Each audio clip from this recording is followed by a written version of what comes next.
एका जंगलात वडाचे झाड होते. त्या झाडावर एक कावळ्याचे जोडपे राहत होते. त्याच झाडाखाली बिळात साप राहत होता. हा साप त्या कावळ्याची नजर चुकून त्यांची पिल्ले खाऊन टाकत असे. त्यामुळे कावळा कावळी दुःखी होते.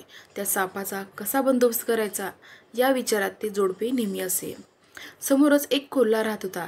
त्या कोल्ह्याकडे दोघेही गेले व सापाचा काही बंदोबस्त करता येईल का ते विचारण्यासाठी कावळ्याने कोल्ह्याची भेट घेतली. कावळा कोल्ह्यास म्हणाला, दरवेळेस आमची पिल्ले हा दुष्ट साप खाऊन टाकतो. या सापाला ठार मारण्यासाठी काय उपाय सांगशील तर उपकार होतील. कोल्ह्याने विचार केला. त्याला एक कल्पना सुचली.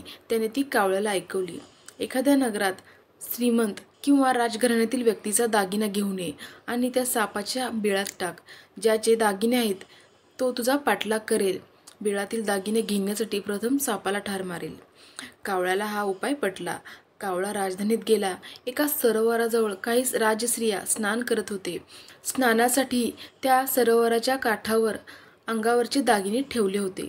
कावळ्याने एक मौल्यवान हार उचलला आणि उडत गेला. त्याच्या मागून राजाचे शिपाई धावत होते. कावळ्याने तो हार बरोबर त्या सापाच्या बिळात टाकला. ते बघून शिपाई बिळ उकरू लागले. तेव्हा तो साप बाहेर आला. त्याबरोबर शिपायाने सापाला ठार मारले आणि तो हार घेऊन निघून गेले. त्यानंतर कावळ्याची जोडप्याची चिंता दूर झाली व ते खुश झाले. तात्पर्य: शक्तीपेक्षा युक्ती श्रेष्ठ.